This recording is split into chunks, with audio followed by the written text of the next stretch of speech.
ಬೆಳಗ್ಗೆ 6 ಗಂಟೆಗೆನೆ ಕಾಫಿ ಕುಡಿಯೋ ಟೈಮಲ್ಲಿ ಎಣ್ಣೆ ಅಂಗಡಿನ ಓಪನ್ ಮಾಡಿ ಕುಡಿಸ್ತಾ ಇರೋ ಜನಗಳು ಕಚ್ಚಡ ನನ್ನ ಮಕ್ಕಳು. ಮನೆ ಮನೆ ಹಾಳು ಮಾಡ್ಬೇಡ್ರೋ ಕುಡ್ದು ಅಂತ ಹೇಳೋ ಬದಲು ಬಂದ್ರೋ ಕುಡಿದ್ ಸಾಯಿರೋ ನನ್ನ ಮಕ್ಕಳು, ನೀವು ಸತ್ರೆ ಸಾಯಿರಿ, ನಮ್ಮ ಸರ್ಕಾರಕ್ಕೆ ಕಾಸು ಬಂದ್ರೆ ಸಾಕು ಅನ್ನೋ ಕಚ್ಚಡ ನನ್ನ ಮಕ್ಕಳು ಇರೋದು. ಈಗ ಒಂದ್ ಮಾತು ಹೇಳ್ಬಿಟ್ರೆ ಸಾಕು, ಇವಳು ಬೇರೆ ಪಕ್ಷದೋಳು, ಪಕ್ಷ ಕಟ್ಕೊಂಡು ನನ್ ಎಕ್ಕಡ ನನ್ಗೇನಾಗ್ಬೇಕಾಗೈತೆ, ನ್ಯಾಯ ಎಲ್ಲೈತೆ ಅದನ್ನೇ ಮಾತಾಡ್ತಾ ಇದ್ದೀನಿ ನಾನು. ಏನಾದ್ರೂ ಅನ್ಯಾಯ ಆದಾಗ ಅಪ್ಪನ ಹೋಗಿ ಕೇಳ್ರಿ. ಜಿ ಪರಮೇಶ್ವರ್ ಅವ್ರೇನಂತಾರ ಗೊತ್ತಾ? ಹೌದಾ, ಅದ್ರ ಬಗ್ಗೆ ನಮ್ ಗಮನಕ್ಕೆ ಇನ್ನ ಬಂದಿಲ್ಲ, ತನಿಖೆ ನಡೆಸಿ ನಿಮ್ಗೆ ಆಮೇಲೆ ಹೇಳ್ತೀನಿ ಇಷ್ಟು ಹೇಳ್ತಾರೆ. ಗಮನಕ್ಕೆ ಬರ್ದೇ ಇರೋರು ಒಂದ್ ಕಡೆ ಇರ್ಬೇಕು. ಎಣ್ಣೆ ಓಡಿಸೋದಕ್ ಗಮನ ಬರುತ್ತಾ ನಿಮ್ಗೆ? ಅದ್ರಲ್ಲಿ ಚೆನ್ನಾಗಿ ದುಡ್ಡು ಮಾಡ್ಬೋದಾ?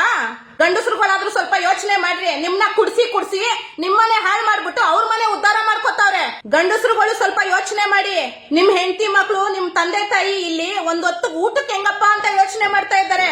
ನೀವು ದುಡ್ಡು ಕೊಟ್ಟು ಕುಡಿತಾ ಇದ್ದೀರಲ್ಲ, ಅವ್ರ ಮನೆ ಹೆಂಗಸರು ಮೈ ತುಂಬಾ ಚಿನ್ನ ಏರ್ಕೊಂಡು ದಿನಕ್ಕೊಂದ್ ರೇಷ್ಮೆ ಸೀರೆ ಉಟ್ಕೊಂಡು ಅವ್ರ ಮನೆ ಗಂಡಸರು ಎಲ್ಲಾನು ಚಿನ್ನದ ಬಾತ್ರೂಮ್ಗಳು ಕಟ್ಟಿಸ್ಕೊಂಡು ಕೂತವ್ರೆ ನೀವು ಕೊಡೋ ಎಣ್ಣೆ ದುಡ್ಡಿಂದ. ಇನ್ಮೇಲಾದ್ರೂ ನಿಮ್ ಮನೆ, ನಿಮ್ ಹೆಂಡತಿ, ನಿಮ್ ಮಕ್ಕಳು, ನಿಮ್ ತಂದೆ ತಾಯಿನ ನೋಡ್ಕೊಳ್ಳಿ ಖುಷಿಯಿಂದ. ಕುಡಿದ್ಬಿಟ್ಟು ಉಚ್ಚೆ ಒಯ್ದ್ಬಿಟ್ರೆ ಬಂದ್ಬಿಡಲ್ಲ ಭಾಗ್ಯ. ಸರ್ಕಾರದವರು ಬರೀ ಹೆಣ್ಮಕ್ಳಿಗೆ ಮಾತ್ರ ಎಲ್ಲ ಫ್ರೀಯಾಗಿ ಕೊಟ್ಟವ್ರು. ಯಾಕೆ ಗೊತ್ತಾ? ಹೆಣ್ಮಕ್ಳು ಬುದ್ಧಿವಂತರು. 90 ಹೊಡ್ಸಿದ ತಕ್ಷಣ ಅಣ್ಣಂಗೆ ಜೈ ಅಂತ ಯಾರು ಹೋಗಲ್ಲ ಅಂತ ಅವ್ರಿಗೆ ಗೊತ್ತು. ಗಂಡಸರು ದಡ್ ನನ್ ಮಕ್ಳು 100ಕ್ಕೆ 100 ಅವ್ರಿಗೆ ಗೊತ್ತು. ಈ ನನ್ ಮಕ್ಳಿಗೆ ಒಂದ್ 90 ಹೊಡ್ಸ್ಬಿಟ್ರೆ ಅಣ್ಣ ಜೈ ಅಂತ ಬಂದೇ ಬರ್ತಾರೆ ಅಂತ ಗೊತ್ತು. ನಿಮ್ದೇನಿದ್ರು 90ಗೆ ಮುಗ್ದೋಯ್ತು. ಗಂಡಸರು ಎಣ್ಣೆ ರೇಟ್ ಎಲ್ಲ ಜಾಸ್ತಿ ಮಾಡ್ಬಿಟ್ಟು ನಿನಗೂ ಫ್ರೀ, ನಿನ್ ಹೆಂಡ್ರಿಗೂ ಫ್ರೀ, ನಿಮ್ ಅವ್ವನಿಗೂ ಫ್ರೀ ಅಂತ ಬೊಗಳುತ್ತಾರೆ ನಿಂತ್ಕೊಂಡು. ಗಂಡಸರು ಎಣ್ಣೆ ದುಡ್ಡು ಜಾಸ್ತಿ ಮಾಡಿರೋದನ್ನ ಯಾರು ಕೇಳ್ತಾ ಇಲ್ಲ. ಎಷ್ಟನ ಜಾಸ್ತಿ ಮಾಡ್ರಿ, ನಾವೇನು ಕುಡಿಬೇಕು ಅಷ್ಟೇ ನಿಮ್ ಯೋಚನೆ. ಹೊಸ ವರ್ಷನ್ ಯಾವತ್ತು ಹೊಸತನದಿಂದ ಶುರು ಮಾಡ್ಬೇಕು. ಅವತ್ತಿನ ದಿನನೂ ಕುಡ್ದು ಹುಚ್ಚ ಹೊಯ್ಕೊಂಡು ಶುರು ಮಾಡೋದಲ್ಲ. ದಯವಿಟ್ಟು ಹೇಳ್ತಾ ಇದೀನಿ ಕೇಳಿ, ಹೊಸ ವರ್ಷದ ದಿನ ಎಣ್ಣೆ ಪಾರ್ಟಿ ಮಾಡ್ಲೇಬೇಡಿ.